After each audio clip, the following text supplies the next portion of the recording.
Welcome to another week of Barstool Perspective, where we give you the rundown on the week's news in booze. We apologize for being a couple minutes late. We had to shred some non-pertinent information from the Epstein file. Well, Mike, cheers. Happy Friday. It's good to be here. Last night was my last night on nights for work. Yeah. So I'm excited to try to get my body back in line with, daytime hours again. Yeah. With your normal regimen of booze and whatnot. Yes. Yeah, because I got a deep suspicion that come 7 o'clock tonight, after having some daytime beers, I'm going to be asleep. Happens. Well, we're doing a little babysitting today. If you hear any noise, Joanna is in studio visiting us, so producer Dan may be running back and forth to help somebody deal with a push pop that's causing issues. But that's not what we're here to talk about. We're here to talk about Scotch being endangered. What? Scotch is endangered. It is apparently a contributor to global climate change. Okay. Also. Well, peat apparently holds like 20 times its weight in carbon. It's a huge carbon sink. It's probably the biggest carbon sink for the UK. So as a whole, things are looking like that legislation might be passed within the next 5 years that will ban the use of peat at all for basically anything, including Scotch. You're saying it's the largest emitter of CO2 of anything in the UK? No, it's the largest sink, natural sink. It holds more carbon than any other thing naturally. Yeah. So by burning it, you're releasing all that carbon into the atmosphere. Yeah, all right. I mean, I'm pretty sure that there are bigger problems to address, but I don't know the numbers. What I do know is that I like a nice peaty, smoky Scotch. I do too. So maybe now, over the next 5 years or so, is the time to start investing in some Scotch and tucking it away. I read, it's not on our list of stories because I found it confusing and conflicting of other information that we have gone through in the past. But I did read this week that if you have invested well in large stockpiles of liquor, it is doing much better than the market. Like your return on high-end liquors has been better than the market. It's good. You know what makes me mad about all that stuff? Who's that for? Who's that bit of news for that you just said? Like, what, me and you gonna go buy some fucking fancy bottles? Let's say you do have enough money. You scrounge together enough to buy one. I buy one bottle of Pappy. Yeah, you buy a $1,500 bottle of Pappy and you stash it away to sell it for $3,000 in 10 years. Right. Yes, great. That's not going to be cool. That's not going to be a good return on investment. It's not going to move the needle. No. This information's not for poor people like us. This doesn't do shit. I'm hearing about I invest in wine. Fuck you. That means you have so many other investments going for you that you're able to just speculate on wine investments. Like, get the hell out of here. Just the cost of where and how you are storing liquor. I mean, it's not like you buy stock somewhere physically. Yes. There has to be a bunch of liquor stored. Yes. And the article also, it just pissed me off because it was all about this return on investment for the high net worth individuals that are in that market. And that phrase just pisses me off. Like, really, you have to act like you're a victim of being rich. You know, you have to create that passive term. I'm just a high net worth individual, Brett. You know who calls themselves high net worth individuals? Born rich prick. That's exactly what it is. Yes. And it is, I guess it is. It is almost like the opposite of a birth defect. I mean, it is passive, right? Mm-hmm. I mean, if you're somebody like Trump, where all of your money comes from the fact that you were born with it, it is a very passive thing. So maybe, I don't know, I guess I get it. Rich implies you earned it somehow. Yeah, that's a good point. That's a good point. Oh, Mike, we have an update on the Boston Beer Company. We have long been speculating here in Cincinnati why they've been buying up adjacent urban properties to their facility. Yeah. Well, they have announced this week that the reason they've been buying up all this property. Wait, that we have been speculating? It's so they can start manufacturing weed drinks. Yes, that has been our speculation. That's the announcement? No. Yeah? No, the announcement is it's a big parking lot. Oh! Well, the service parking is definitely the future here in Cincinnati. It is a big parking lot for tractor trailers. It is a drop site parking lot is what they're claiming. So I don't believe that. you know what's a really great cover for a huge strategic investment that you potentially are making in hemp drinks that are just on the cutting edge of massive corporate investment? Telling people what you're doing is the most boring possible thing. Yeah. Like, Yeah. why would you give away your plan? Yeah. Like, hey, we're about to spend $50 million building a new adjacent facility to our beer facility to pump out more hemp beverages than any company in the country. Or are you going to say, that's just a parking lot? Yeah, I think that's what's going on because we have covered this several times in the past. A, because it's in our backyard and we like the company, but also because what they have been doing is paying like 4 or 5 plus times the market value of this real estate to get a bunch of contiguous real estate. It doesn't make sense that you'd spend $4 million for parking for tractor trailers. Yeah, for When they like already have a solution. For an area of town that's one of the most economically depressed areas of town. Yes, it doesn't make any sense at all. No, they're 100% just vying for an opportunity in the future that's going to be kind of crazy. Yeah. So we'll put The a news fork in is they're that. bullshitting the public about whatever they're doing there for a while. Yeah. That's 100% what it is. All right, moving on. Mike, we have some sad news this week. The founder, one of the founders, not in a vacuum, a person who is accredited with being one of the people to help create craft beer has died. Jack McAuliffe. Jack McAuliffe is the guy that is credited with being the first American craft brewer. And as you danced around saying that, it's because there's a lot of nuance to it. And Jack McAuliffe had one particular partner, a woman named Susie, I forget her last name, which is one of the tragedies of the story.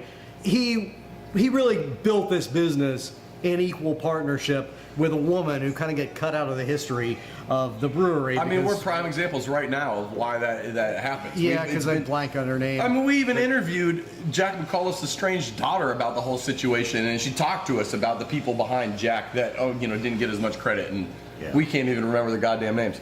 But we're the problem, Mike. Well, we've known we're that. not part of the solution. but we did do that. Jack McAuliffe in our History of American Craft Beer podcast is episode number 2 or 3. It's one of the first 3. Episode 2. So check that out. It does have the story of Jack McAuliffe, and actually the story of Jack McAuliffe's daughter, who we interview, is as amazing, just in terms of human interest, as the story of the creation of America's first craft brewery. It's a great episode. I like that episode a lot, actually. It was a lot of fun. It was fun chatting with her. It was fun to hear about the research she's done and everything else. But that's Bruce Guy's Happy Hour, and you can get it wherever you get podcasts. Check it out. The link's down here in the comments. Producer Dan has posted it for you guys. If you need it, those of you who are tuning in on the VOD, I'm sure all of you out there listening live have hopefully give it a listen at this point. And yes, we do have plans for more episodes. The 1990s are calling, as are the aughts, and the 10s are fully in the book. We at have this point. stuff recorded even. It's just has to get lashed together. Yes. Let's lash some shit. Mike, speaking of lashing, wine is screwed. And I'm not talking about screw caps. I'm talking about the industry as a whole is looking bleak. Going down the turlet. Mike, we both know that we're not big into wine speculating, and we both know that we don't spend a lot of money on wine bottles in general. But you know who does?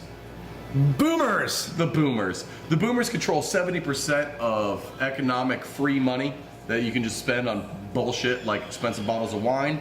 And guess what? Disposable income. That was the phrase. As the high net worth individuals that are so many boomers. Yes. Yes. Well, what's happening? What are they doing with their wine consumption? And who's replacing them? Well, they're drinking less because they're getting all dementiated out and dying and whatnot. and it's hard to get booze into the nursing home.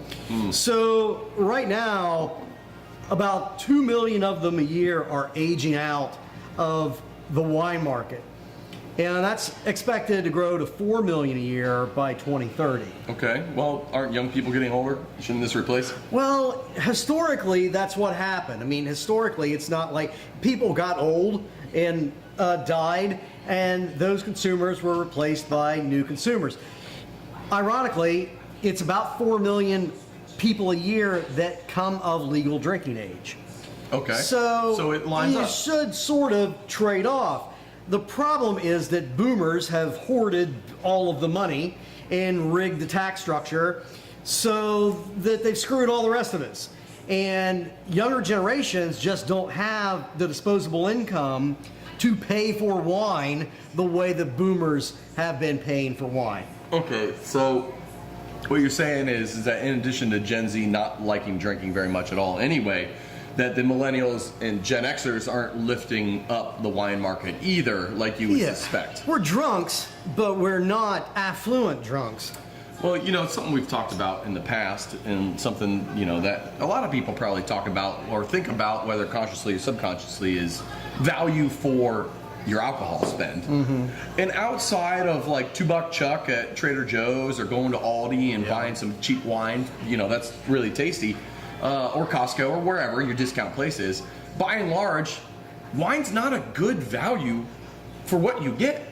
Like, yeah, I mean, it depends on how you're judging value. I'm talking about wine is delicious. Good wine is very nuanced. Sure. But if you're talking about how much of it to get a nice buzz on the head, or to go through 3 or 4 or 5 glasses of it, it's one of the most expensive things that you can drink. And wine, being in big bottles, generally good for a couple days. You open one and you got to go. You buy a 6-pack of beer, a 12-pack of beer. You have a beer today. You wait a week, you have a couple more, and like it's going to be fine. You can't wait 2 weeks with an open bottle of wine. I don't more than a day. I mean, it depends on the wine. But if I open a bottle, it's getting drank. But yeah, 2 days maximum is. You shouldn't be keeping it after that. It's getting oxidized. Start it in vinegar. Yeah. So. Yes, Joanna, we can get you some water. I think producer Dan will be able to fill up your water bottle in the sink in the bathroom for you. Does that work? Yes, longtime listeners will know from the Happy Hour podcast, Joanna is making a surprise guest appearance. A triumphant return. Yeah. Welcome back, darling. When she couldn't even speak, a lot of people thought that she was a favorite part. Maybe she'll pull herself away from Unicorn Academy and come say hi at the end of the show. Yeah. But for now, we're going to move on. The numbers look bleak for wine, and guess what? They don't look that great for alcohol as a whole. July 4th data is out, and this is what we are looking at. A 20% increase week over week from the week before July 4th to the week of July 4th. Now, this is kind of expected. Usually 20%. July 4th, people get hammered. Exactly, and you're not loading up the week before. You're doing it the day before, the weekend of, the day of. But numbers are down year over year, July 4th to July 4th. Yeah. And more depressingly, they were down for Memorial Day as well, which is another huge holiday. They were down 4% for July 4th. They were down 7% for Memorial Day. Wow. And as a whole, alcohol just isn't doing great. Part of that is, I think, systemic problems in the industry. Part of that, it has been a terrible year it's been a terrible year. I don't want to celebrate but patriotism this year. Yeah, oh no, I wasn't, I sure as shit wasn't feeling patriotic on July 4th. But beyond that, the weather has been awful. Yeah, we had a super wet spring, and you're directly into an extremely hot and humid summer. So it's no surprise. And we talked about it before, that Goldilocks zone. We haven't really had much Goldilocks weather this spring and summer. I wasn't feeling patriotic on July 4th. I also wasn't feeling like being outside. I also wasn't feeling like being sober, but that's, you know. That's the other thing. That I think is the silver lining for the alcohol industry in general. This whole people are drinking less because they're getting healthier and they're more health conscious.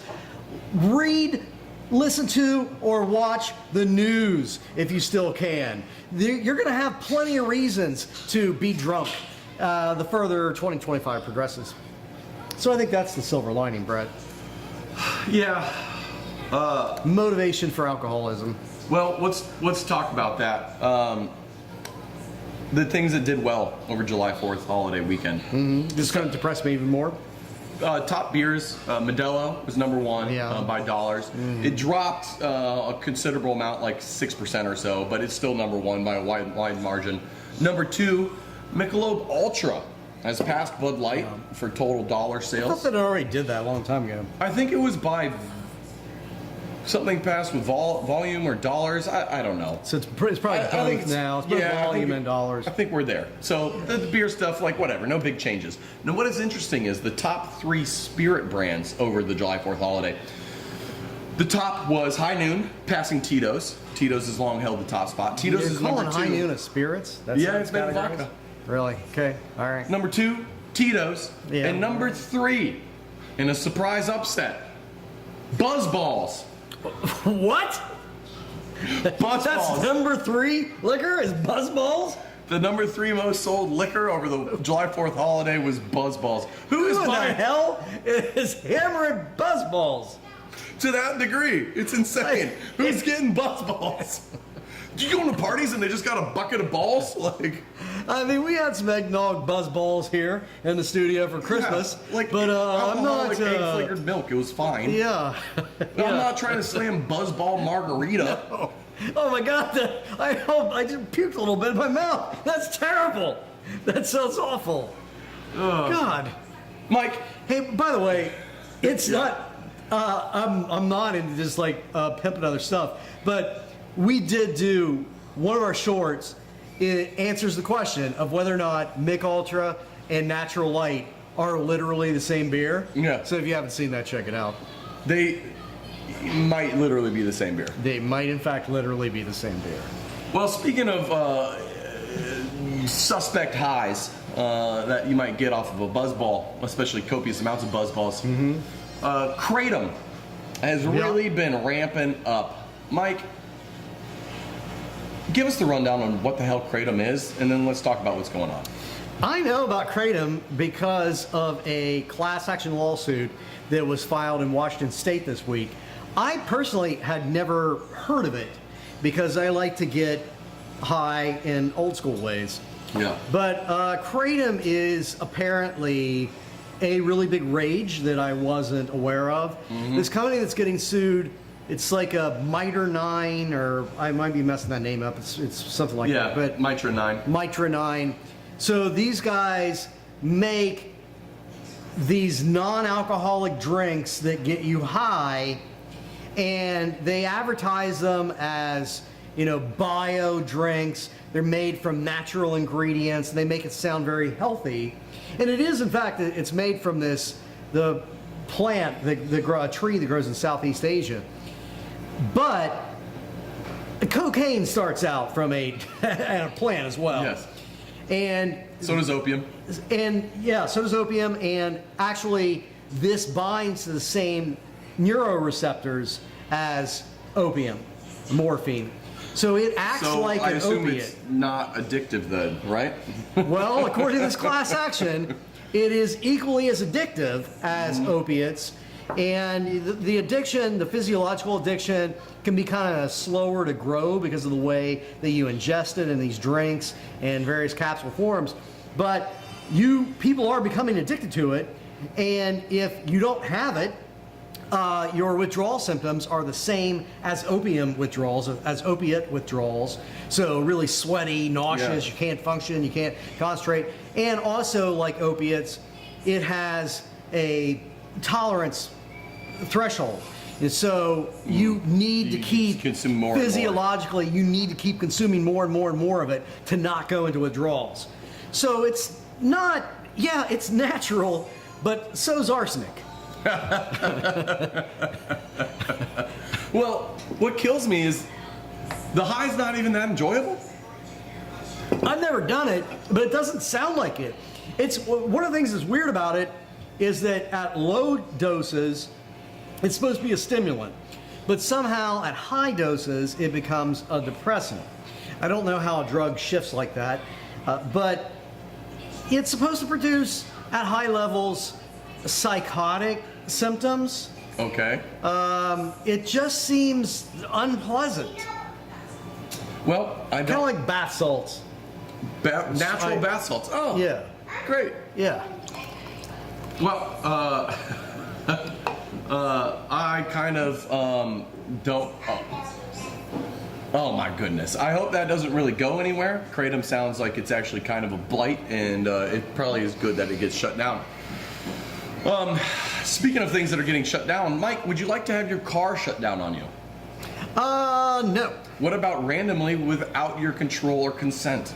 That sounds like a great idea on the interstate. Mike, do you want to pay $50,000 for a car that will assume if you're drunk or not and then turn itself off while you may or may not be using it? I do not. Why do you ask these ridiculous questions? Well, Washington is looking at instituting a public law where all new cars manufactured have drunk driving detection in them and will determine if you, the driver, are drunk. Now, they're not doing a breathalyzer, they're not doing blood alcohol, they're going to use AI and cameras to look at your fucking eyeballs and your twitch reactions to determine if you're drunk.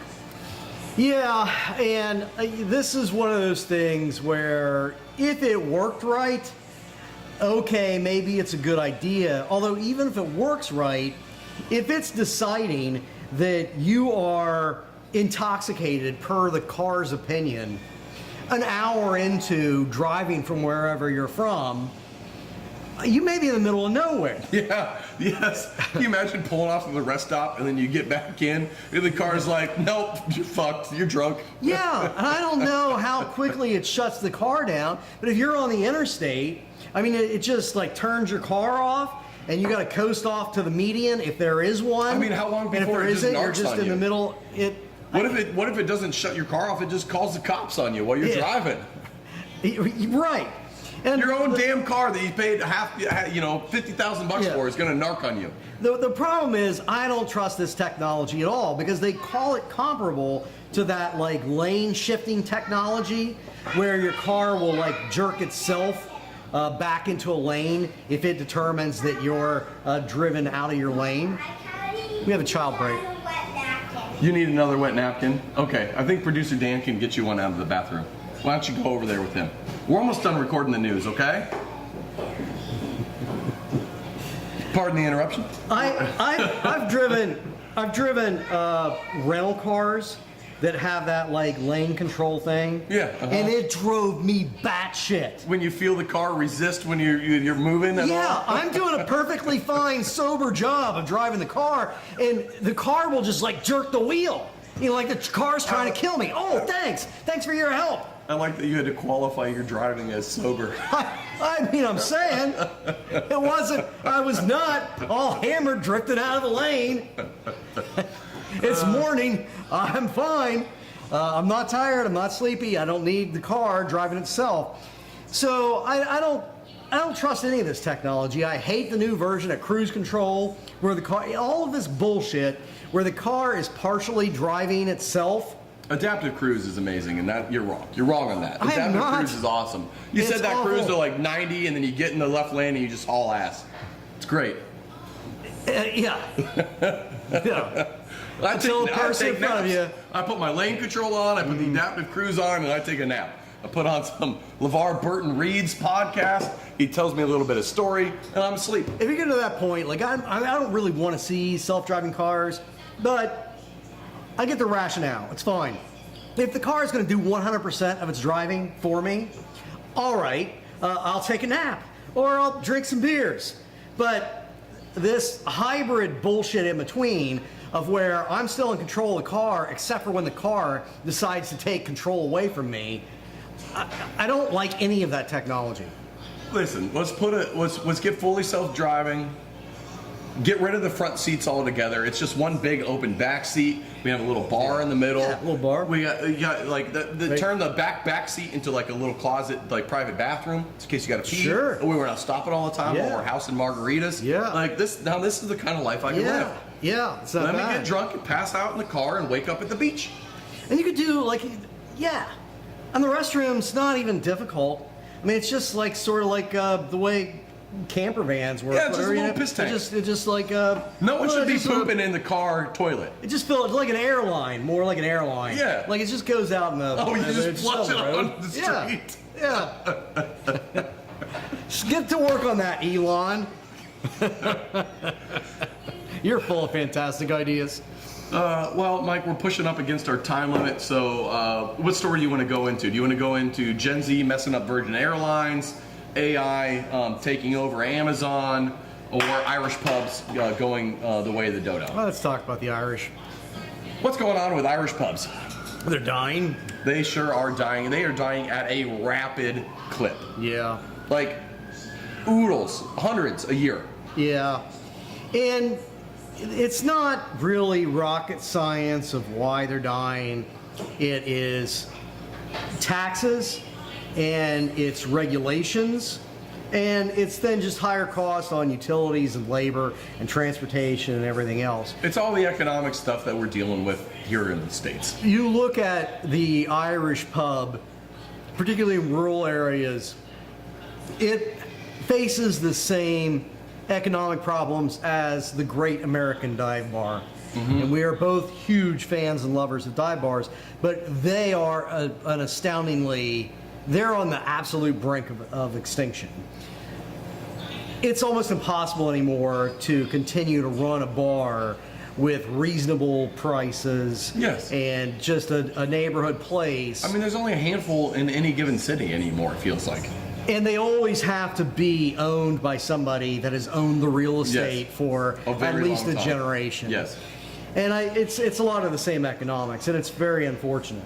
In the U.S., it's the same stuff. You know, it's taxes, it's regulation, it's insurance, it's all the bottom line stuff that keeps going up, while what you can charge really doesn't. Now, there's some cultural changes. I know, at least with like English pubs, which are also dying. It used to be like men would get done with work, they would go to the pub. It was men only thing. This was the ritual. You go to the pub after work, you crush some pints, and then you go home. The Irish pub is, it's the traditional third place. You go there, Guinness is cheap, Beamish is cheap, whatever Murphy's, whatever you're drinking. It's generally cheap, it's affordable, it's not an expensive place to be and hang out and cavort. But things are changing, and the minimum unit pricing is going up in Ireland for alcohol. Which is a stupid idea that we've discussed in the past. And there's just cultural changes too, where like, I'm not saying it was right, but at once upon a time, the women stayed home more often than men to take care of the children in the house, and as a result, men would take advantage of that would take advantage of that and the people that they're with and go get hammered in bars. So that's obviously changing, and so that dynamic shifting, that cultural dynamic shifting, combined with all the other stuff, and here we are. We're looking at the death of really an institution on multi-continent, and that's the thing too. Is like in America, I know that what you like to do is go to dive bars, but you know who likes to join you? Amy, your wife. Sure. And you know who likes to join me at dive bars and who also enjoys good dive bar culture? My wife. God damn it.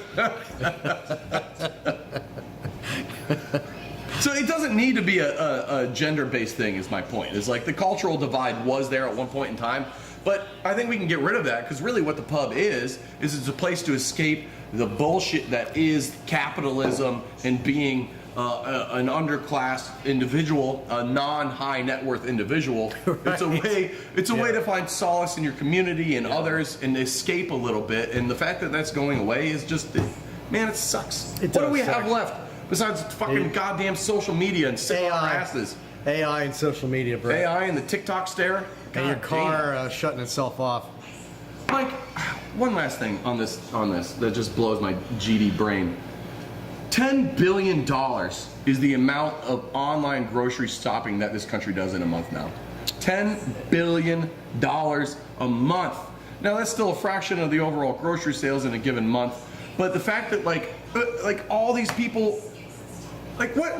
I don't get it. What are you doing? I don't. Why do people keep paying extra money to have shit delivered? Or why would you pay money and then drive to the store and then have someone drop it in your fucking car and then so you could drive home? Like, what? You buying vegetables? You trust some dipshit that doesn't give a shit about you or Kroger where they work that they're picking your vegetables out? Like, I don't want any of I think that. it's terrible. I think they screw up the orders most of the time, but also, right, I just don't understand what level of what's going on socially that is making people not leave the house. I mean, I like going to the grocery store to some extent. You know, I go, I put that pineapple upside down my cart, and I just cruise around the aisles, and, you know, I see what happens. Sometimes get something going on in the parking lot. It's fine. I like it too, and like, you know, you don't know what you don't know, and I like to go and like look at like, okay, what is there any new fruits and vegetables in the aisle? Is there any new beers that came out that I haven't heard of yet? And like, you're not going to find that out by just looking on the app, because you know what's going to get pushed on the app? Whoever pays to get shit pushed on the app. Yeah. If anything, by using the app, you're only going to harm your ability as a consumer to have a fair choice in the future. Yeah, you're going to kill the smaller, you're going to kill startup brands and new creative things, and you're just going to make that more and more difficult. I will say this, I hate buying things on Amazon, but I do it all the time now because big box stores pushed out all of the decent stores, all the traditional family stores, and now, you know, they are being managed so their supply chains are so tight that they don't have stuff in stock. And they don't have selections. And, you know, I went to Lowe's this last week to buy like smoke detectors that needed to change all of them in my house. So it was hundreds of dollars of smoke detectors I needed to buy. I go there, I walk in, the first thing I notice is that they don't have anybody working a human register. So, fuck it. I turned around, I drove home, I ordered them all on Amazon. I mean, if that's the level of customer service you're going to give me, I got to choose already from like the 3 things you have, and you don't have enough, you only have like one of each of them in stock, despite the fact that your store is the size of the town I grew up in, and then you can't bother to employ anybody to work the register. Fuck it, I'll buy from Amazon. What's the difference? Well, that's why I go to Menards and save big money. you do. All right, that's it for the week. If we're doing good, let us know in the comments. If we're doing shit, let us know in the comments. If we're doing quit shit, calling Brett bald. If you want to see Mike, just look for the Jumbotron at the Coldplay concert. You might see him there with or without his wife. Until next week. To all the rest of you low net worth individuals, cheers.